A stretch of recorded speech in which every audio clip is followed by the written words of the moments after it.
আসসালামু আলাইকুম রহমতুল্লাহ বরাকাতুহু। আমাদের এলাকায় কিছু কাদিয়ানি আছে, তাদের বিষয় একটু তুলে ধরলে সাধারণ মুসল্লিরা উপকৃত হবে। কাদিয়ানি না, কাদিয়ানি হচ্ছে কাদিয়ানি গোলাম আহমদ কাদিয়ানি, যিনি তার আকীদা, তিনি একটা কিতাব রচনা করেছেন, কিতাবুল মুবিন। উনি ওটাকে বলেছেন যেটা 90 পারা। গোলাম আহমদ কাদিয়ানি নিজেকে শেষ নবী দাবি করেছেন। এটা যদি কেউ বিশ্বাস করে তাহলে সে কাফের। কাদিয়ানি গোষ্ঠীটাই কাফের। আমরা জাতির সামনে বহুবার তুলে ধরেছি যে অন্তত রাষ্ট্রীয়ভাবে কাদিয়ানিদেরকে কাফের ঘোষণা করা হোক, এটা আমরা বলেছি। কাদিয়ানির সাথে, কাদিয়ানি শিক্ষা সংস্কৃতি আদর্শের সাথে ইসলামের কোনো মুসলমানের 5 পয়সা সম্পর্ক থাকতে পারে না। কথা বুঝেছেন? কাদিয়ানি কাফের, এটাই বিশ্বাস করতে হবে। কাদিয়ানিকে যারা মুসলিম বলবে তারাও অটো কাফের হয়ে যাবে। কাদিয়ানিদের আকীদা কি? গোলাম আহমদ কাদিয়ানির আকীদা আল্লাহ ভুল করেন, আল্লাহ সঠিক করেন। আল্লাহর স্ত্রী আছে, তিনি স্ত্রী সহবাস করেন। আল্লাহ সালাত আদায় করেন, আল্লাহ সিয়াম রাখেন। কি আকীদা! গোলাম আহমদ কাদিয়ানি নিজেকে শেষ নবী দাবি করেছে আর তার অনুসারীদেরকে বলেছে তোমরা আমার সাহাবী। গোলাম আহমদ কাদিয়ানি কাদিয়ান শহরকে কাবা ঘরের চাইতে উত্তম ঘোষণা করেছে। মুসলমানদের হজ করতে যেতে হয় কাবা ঘরে, গোলাম আহমদ কাদিয়ানি বলেছে কাবা ঘরে হজ করলে হবে না, আমার কাদিয়ান শহরে এসে হজ করলে হজ হবে। এই যে কি পচা আকীদা! আরো যে কত পচা আকীদা এদের আছে। বলছে যে কোরআন মাজিদ এটা মিথ্যা বানোয়াট, আমার কিতাবুল মুবিন 90 পারা এটাই হলো আসল কোরআন। আপনি কিভাবে এটাকে সমর্থন করবেন? কোন কায়দায় সমর্থন করবেন? অথচ সর্বশ্রেষ্ঠ শেষ নবীর নাম কি? মুহাম্মদ সাল্লাল্লাহু আলাইহি সাল্লাম। মুসলিমদের জন্য আল্লাহর পক্ষ থেকে অভ্রান্ত সত্য কিতাব কোনটা? কোরআন। এটা বিশ্বাস করতে হবে। বিশ্বাস করেন এই গোলাম আহমদ কাদিয়ানি সেই সময় শেরে পাঞ্জাব মাওলানা সানাউল্লাহ অমৃতসরী এনার সাথে মোবাহালার ডাক দিয়েছিলেন। সানাউল্লাহ অমৃতসরী বলছেন গোলাম আহমদ কাদিয়ানি মোবাহালার ডাক দিয়েছে, আমি যদি নবী না হই তাহলে সত্যবাদীর জীবন দশাতেই যেন মিথ্যাবাদীর মৃত্যু হয়। সানাউল্লাহ অমৃতসরী মোবাহালা গ্রহণ করলেন। গ্রহণ করার কয়েকদিন পরে এই গোলাম আহমদ কাদিয়ানি টয়লেটের ভিতরে মুখ দিয়ে পায়খানা হয়ে নিকৃষ্টভাবে মৃত্যুবরণ করেছে। আর গোলাম আহমদ কাদিয়ানির মৃত্যুর 40 বছর পরে এই মাওলানা সানাউল্লাহ অমৃতসরী সম্মানের সাথে দুনিয়া থেকে বিদায় নিয়েছেন। আল্লাহ তাকে ক্ষমা করুন। কিন্তু গোলাম আহমদ কাদিয়ানি এই কাফের, নিজেকে প্রথমে ইমাম মাহাদি দাবি করেছিলেন, এরপরে শেষ নবী দাবি করেছেন। মনে রাখবেন এই কাদিয়ানি কোনো শিক্ষা সংস্কৃতি এদের আকীদা মানহাজের সাথে কোনো মুসলিম উম্মার অনুপরিমাণ সম্পর্ক নাই, থাকবে না। যারা এই কাদিয়ানিদেরকে অনুভাবে কিছুভাবে সহযোগিতা করবে, এদেরকে সমর্থন করবে, সমর্থন তো বহুদূরের কথা, কেউ যদি বলে যে কাদিয়ানি কাফের নয় এরাও মুসলিম, তাহলে সে অটো কাফের হয়ে যাবে। সাবধান, এদের নিকৃষ্ট বেহায়াপনা আকীদা, এই আকীদার সাথে ইসলামের কোনো সম্পর্ক নেই, এটা যেন মনে থাকে। বাস।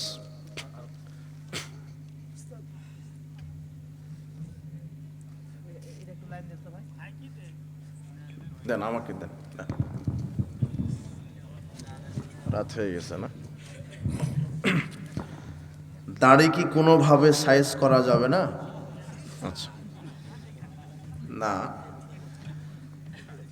অনেকের অবাঞ্ছিত কিছু জিনিস আছে যে গাল বলে নাকি, এগুলো অনেকে গালে চলে আসছে দাড়িগুলি, সমস্যা হয়। বা অনেকের এত লম্বা যে হাঁটু পর্যন্ত দাঁড়িয়ে আছে মানুষের, অনেক লম্বা, তার সমস্যা হচ্ছে। শরীয়ত কারো উপরে ওইভাবে চাপিয়ে দেননি। যদি তাকে আসলে শারীরিক কোনো সমস্যা হচ্ছে তাহলে সে অবাঞ্ছিত যেগুলি সেগুলি কাটতে পারবে। কিন্তু প্রকৃতগতভাবেই তো দাড়ি মানুষের কি খুব অতিরিক্ত লম্বা হয়? দুই একজন দেখবেন, আমি দেখেছি একজন মানুষের প্রায় আমার হাতে 2.5 থেকে 3 হাত দাড়ি আছে, তো উনি বলছেন যে আমার সমস্যা হয়। কিন্তু প্রকৃতগতভাবেই মানুষের দাড়ি কি বুক পর্যন্ত বা নাভি পর্যন্ত, তাই কি না? এগুলি ছাঁটা যাবে না। দাড়ি ছাঁটা হারাম, দাড়ি চাঁচা হারাম, কাবিরা গোনা। কথা বুঝতে পেরেছেন? যদি একেবারে শরীয়ত ওজুর সমস্যা হচ্ছে আপনার, একেবারে হাঁটুর নিচে চলে গেছে দাড়ি, অনেকে দাড়ি লম্বা হওয়ার কারণে গিট দিয়ে রাখে, তাই না? রাসূল সাল্লাল্লাহু আলাইহি ওয়াসাল্লাম নিষেধ করেছেন। এমনিতেই আমি যদি এখন বলি যে সাইজ করা যাবে কিনা, তাহলে তো আপনি সুযোগ নিয়ে নেবেন। দাড়ি চাঁচা হারাম, ছাঁটা হারাম, মনে থাকবে। আর দাড়ি রাখা ওয়াজিব, ফরজ, কি ওয়াজিব। দাড়ি চাঁচা হারাম, ছাঁটা হারাম, সাবধান। দাড়ি সাইজ করে, দাড়ি ছেড়ে দিবেন। রাসূল বলছেন ওয়াফিরুল লিহা, দাড়ি ছেড়ে দাও। ওয়াহফুশ শাওয়ারিব, আর মোস খাটো করো। দাড়ি কি করতে হবে? ছেড়ে দিতে হবে। একজন মৃত ব্যক্তিকে কবর দেওয়ার পর কতক্ষণ গোরস্থানে থাকা যাবে? দাফন করবেন, তার জন্য দোয়া করবেন। রাসূল বলছেন যে তোমরা তোমাদের মৃত ভাইয়ের জন্য দোয়া করো। কোনো সময় উল্লেখ নেই কতক্ষণ থাকবেন, সারাদিন থাকেন, সমস্যা নেই। থাকার উদ্দেশ্য কি? কবরের বাসীর নিকটে যাবেন, নিজের কোনো উপকার করতে পারবে, এই আকীদা হলো শিরক। কবরের কাছে যাবেন, আল্লাহর কাছে তার জন্য দোয়া করবেন, আল্লাহ কবরবাসীকে ক্ষমা করো।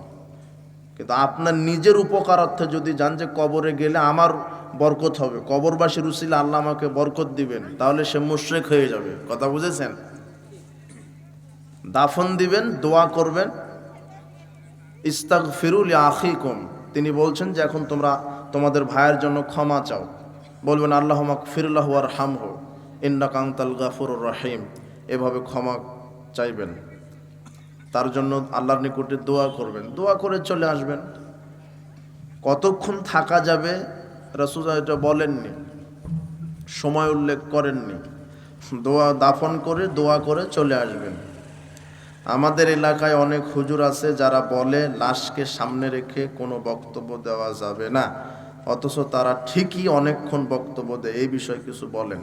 আচ্ছা, লাশকে সামনে রেখে বক্তব্য দেওয়া যাবে না এরকম নয়। রাসূল সাল্লাল্লাহু আলাইহি ওয়াসাল্লাম সামনে কোনো লাশ আসলে তিনি বলতেন এর কি কোনো ঋণ আছে নাকি, যতটুক প্রয়োজন। তার মানে এই নয় যে আপনি লাশকে সামনে রেখে আধা ঘন্টা 1 ঘন্টা বক্তৃতার মঞ্চ তৈরি করে ফেলবেন। কথা বুঝেননি? এটা নয়, যতটুক প্রয়োজন, যে ঋণ আছে কিনা, কারো কোনো দাবি দেওয়া আছে কিনা, একটুক বলতে যতটুক 2-4-5 মিনিট লাগে, এতটুকুন। কিন্তু লাশকে সামনে রেখে ওটা আপনি বক্তব্যের মঞ্চ তৈরি করে ফেলবেন, জি না, এটা শরীয়ত বিরোধী কাজ। যারা ঘন্টার পর আধা ঘন্টা, 40 মিনিট, 1 ঘন্টা বক্তব্য দিচ্ছেন, এটা শরীয়ত সমর্থন করে না। আমি ব্যস্ত থাকার কারণে আমার মেয়ে জন্মের 10 দিন আগে আকিকার জন্য একটি খাসি ক্রয় করেছিলাম, কিন্তু আমার মৃত সন্তান জন্মগ্রহণ করেছে। এখন আমি খাসিটিকে কুরবানি দিতে পারবো কি? হ্যাঁ, মৃত সন্তান জন্মগ্রহণ করেছে, তাই না? 7ম দিনের দিনে আকিকা দিয়ে দিবেন। প্রবাস থেকে মোবাইলের মাধ্যমে বিবাহ সম্পর্কে কিছু বলেন। মোবাইলের মাধ্যমে বিয়ে হবে, তবে বিবাহতে যেগুলি শর্ত সেগুলি থাকতে হবে। কি? বিবাহের শর্ত হচ্ছে খুতবা, এরপরে খুতবার পরে মেয়ের অভিভাবক এবং অভিভাবকের সাথে 2 জন সাক্ষী, মেয়ে আর ছেলে। খুতবা লাগে, মেয়ের বাপ লাগে, মেয়ের বাপের সাথে 2 জন সাক্ষী লাগে, ছেলে লাগে আর মেয়ে লাগে। কয়টা? 5টা জিনিস লাগে। তো ছেলে মেয়ে যদি থাকে, ছেলে প্রবাসে, মেয়ে এদেশেই, মেয়ের বাপ যদি 2 জন সাক্ষী নিয়ে ছেলেকে মোবাইলের মাধ্যমে বলে খুতবার পরে যে আমার মেয়ে অমুক, এত টাকা মোহরের বিনিময়ে তুমি আমার মেয়েকে স্ত্রী হিসেবে কবুল করছো, ছেলে যদি প্রবাস থেকে বলে কাবিলতু, হ্যাঁ আমি কবুল করছি, আর ওনার কাবিলতু যদি এই দুজন সাক্ষী শুনতে পায়, তাহলে বিবাহ কি? কথা বুঝেননি মনে হয়। ও আকাশে থাকুক, কোনো সমস্যা না, বিবাহের যে শর্ত সেগুলি থাকলে হবে। আমি যেই বাড়িতে কাজ করি সেই বাড়ি তৈরি হচ্ছে জোয়ার টাকায়, এখন সেই বাড়িতে কাজ করার টাকা কি হালাল হবে? আচ্ছা আচ্ছা,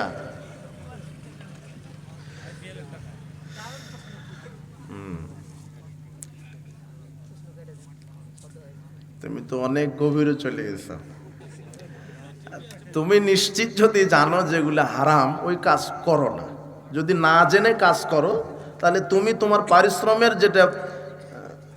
পারিশ্রমের যে আজুরা, সেটা তোমার সমস্যা নেই, কিন্তু ও যে টাকা দিয়ে বাড়ি করছে, ও হারাম করছে, ঠিক আছে? কিন্তু তুমি নিশ্চিত জানো যে এটা হারাম, তাহলে ওটা করার দরকার নেই, তোমার করার দরকার নেই।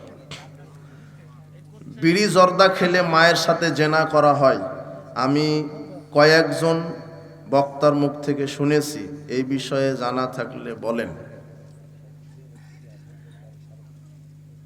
এই হাদিসটা ঠিক আছে, বিড়ি সিগারেট জর্দা গুল হাদিস আসছে আল খামরুল ফাওয়াহিশ, মদ পান করা মন্দ কাজের মূল, আকবরুল কাবাইর, আর বড় পাপ, এটা কাবিরা গুনাহ। ফামান সারে বাহা, যে ব্যক্তি মদ পান করলো, ওয়াকাল উম্মিহি ওয়া খালাতিহি ওয়া আম্মাতিহি, সে যেন তার মা, খালা, ফুপুর নিকটে চলে গেল। এই হাদিসের অর্থটা, যে মদ পান করে তার মাথা তো কি থাকে, বিকৃত থাকে, তার সেন্স থাকে না যে সে কোন নারীর কাছে যাচ্ছে, সে তার মা না খালা না ফুপু না স্ত্রী, এই সেন্স থাকে না। তাই রাসূল সাল্লাল্লাহু আলাইহি ওয়াসাল্লাম বলেছেন মদ পান করা অশ্লীল কাজের মূল, এই জন্য মাদক হারাম। যে মাতাল, তার কি সেন্স থাকে যে ওটা তার স্ত্রী নাকি মা? এই শব্দার্থে রাসূল সাল্লাল্লাহু আলাইহি ওয়াসাল্লাম বলেছেন সে যেন তার মা, খালা, ফুপুর নিকটে পড়ল। কত নিকৃষ্ট পাপ। আজকে এই হাদিসটা নিয়েই আমরা ওই গবেষণায় বসছিলাম, আজকেই, তাই একটু দেরি হলো। মুজাফফর উস্তাদের সাথে আমি এই হাদিসটা নিয়ে বসছিলাম আজকে, তাহাকিকটা কি বলছে, ঠিক আছে। আমাদের এই মসজিদে এখন মুসল্লি আছে যে তাদের মুখের গন্ধের কারণে আমাদের সালাত আদায় করতে অনেক কষ্ট হয়। এদের কি করা উচিত? মুখের গন্ধ, তো মুখের গন্ধ তো অনেক কারণে হতে পারে, অনেকের স্বভাবগতই গন্ধ থাকতে পারে, এটা হাসার কিছু নয়। সিয়াম রাখলে মানুষের মুখের একটা গন্ধ হয়, জানেন? এটা খারাপই গন্ধ মনে হয়, কিন্তু আল্লাহর কাছে ওটা মিস্কের চাইতে উত্তম। এখন এখানে তো উল্লেখ করেননি, যদি সে বিড়ি খায়, জর্দা খেয়ে এসে দাঁড়ায়, হ্যাঁ, আর বিড়ি জর্দা তো বহু দূরের কথা, হালাল জিনিস পেঁয়াজ, পেঁয়াজ চিনেন তো? এই পেঁয়াজ খাওয়ার পর বলছেন যে পেঁয়াজ খাবে সে যেন মসজিদের বারান্দাতে না আসে, পেঁয়াজ খেলেই মসজিদে যা এলাও নাই তার। আর এখানে ও গাঁজা খেয়ে আসছে, লাথি মেরে বের করে দেবে। হারামখুরের থাকারই জায়গা না মসজিদ, সাবধান। ওটা উল্লেখ করবেন, সমস্যা কি? ভয় লাগে? ভয় তো এমনিতে অনেকের দুর্গন্ধ থাকে। সূরা ফাতিহা প্রতি সালাতে পড়ার রহস্য কি? প্রতি সালাতে পড়ার রহস্য আপনি জানবেন? রহস্য না?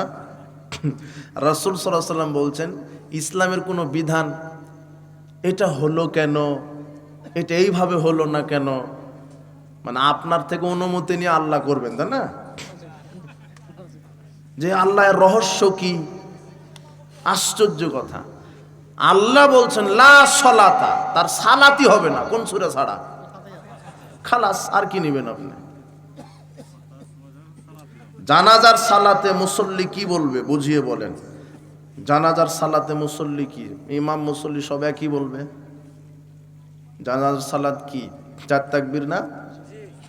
প্রথম তাকবীর দিয়ে সূরা ফাতিহা, মুসল্লিও বলবে সূরা ফাতিহা। যদি ইমাম চুপে চুপে বলে তাহলে মুক্তাদিরা ফাতিহার পর অন্য একটি সূরা বলবে। আর যদি ইমাম জোরে কেরাত করে সূরা ফাতিহার সাথে মুক্তাদিরা শুধু সূরা ফাতিহা পড়বে, অন্য সূরা যখন তেলাওয়াত করবে চুপ করে শুনবে। এরপরে দ্বিতীয় তাকবীরে কি পড়তে হয়? দরুদ। তৃতীয় তাকবীরে জানাজার দোয়া। চতুর্থ তাকবীর দিয়ে কি? সালাম। ইমাম মুক্তাদির একই, তবে যদি জোরে পড়ে শুধু সূরা ফাতিহা, আর যদি ইমাম ধীরে পড়ে তাহলে আপনারও সূরা ফাতিহার সাথে অন্য একটি সূরা। এলাকার মসজিদে জুমার দিনে ছেলে মেয়েরা মসজিদের মাইকে গজল বলে, এটা কি সঠিক? জি না, এটা সঠিক নয়। আজানের আগে কোনো মাইকে গজল বা কোনো এগুলি জুমার দিন এগুলি চলবে না। গজল এমনিতেই যদি গজল বলতে চায় সে অন্য বাহিরে, রাসূল সাল্লাল্লাহু আলাইহি ওয়াসাল্লাম বলছেন মসজিদ সম্মানিত জায়গা, এখানে কোনো হারানো জিনিসের ঘোষণা দেওয়া যাবে না, কোনো ব্যবসা ক্রয় বিক্রয় করা যাবে না। তবে কেউ যদি গজল বলতে চায় বলতে পারে, সমস্যা নাই, কিন্তু জুমার দিনে কেন?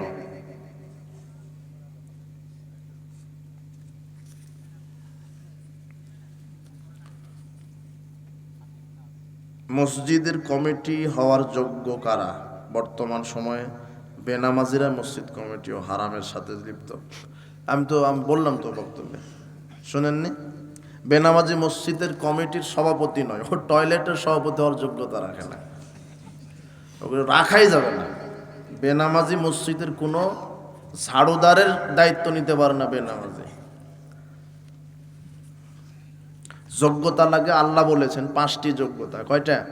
সূরা তওবার 18 নম্বর আয়াত। 1 আল্লাহর প্রতি ঈমান, 2 পরকালের প্রতি ঈমান, 3 5 ওয়াক্ত সালাত, 4 যাকাত, 5 একমাত্র আল্লাহকে ভয় করবে, কাউকে ভয় করবে না। কয়টা যোগ্যতা লাগে? মসজিদের দায়িত্বশীল হতে 5টা যোগ্যতা লাগে। কাদিয়ানীদের সাথে চলাফেরা করা যাবে কিনা বা কোনো লেনদেন করা যাবে কিনা? জি না, তাদের সাথে চলাফেরা করা যাবে না। মানুষ হিসেবে বিপদে পড়লে সাহায্য করবেন, নিচ থেকে উপর উঠতে পারছে না, মানুষ হিসেবে তাই কি করে দিবেন? সহযোগিতা করবেন, সমস্যা নেই। তাদের সাথে তাদের একাকিত্ব পোষণ করা, আদর্শ পোষণ করা, এমনকি তাদের ছেলে মেয়েদের সাথে বিবাহ দেওয়া কি হারাম। বাস, শেষ, অনেক রাত আর না। আলেম বলেছেন সহি হাদিস যে সহি, এর প্রমাণ কি? বাপ রে বাপ, হ্যাঁ, সহি হাদিস যে সহি তার প্রমাণ কি? উত্তরে কি বলা যায়? সহি হাদিস যে সহি তার প্রমাণ কি?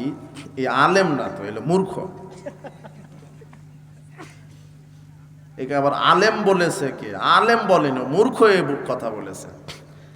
সহি হাদিস যে সহি তার প্রমাণ হচ্ছে একটা হাদিস, এটা যে আসলেই সহি সেটা রাসূল সাল্লাল্লাহু আলাইহি ওয়াসাল্লাম পর্যন্ত সহি সনদে বর্ণিত আছে। আর একটা হাদিসকে সহি করতে যত মুহাদ্দিসগণ যত গবেষণা করেছেন, পৃথিবীতে অন্য কোনো জিনিস সৃষ্টি করতে কোনো বিজ্ঞানী এত গবেষণা করেননি। হাদিসের প্রতি এত খেদমত আছে। মেয়েদের নামাজ কতটুকু পর্দা করতে হবে? মেয়েদের সতর হচ্ছে 2 হাতের তালু আর মুখমণ্ডল ব্যতীত মাথা থেকে পায়ের পাতা পর্যন্ত তাদের সতর। আপনার মেয়ে বা স্ত্রী যখন সালাতে দাঁড়াবে পায়ের পাতাটা যেন ঢেকে থাকে, একেবারে বড় বোরখা কিনে দিবেন, অথবা ম্যাক্সি বলে, হ্যাঁ ম্যাক্সি, এরকম মাথা থেকে পায়ের পাতা পর্যন্ত ঢেকে থাকবে। ওপরে বড় চাদর দিবে, খেমার দিবে, বাস শুধু মুখমণ্ডল আর হাতের তালু খোলা থাকবে, এছাড়া সব। এটা মহিলাদের সতর। বারাকাল্লাহ ফিকুম, জাযাকুমুল্লাহ খায়ের।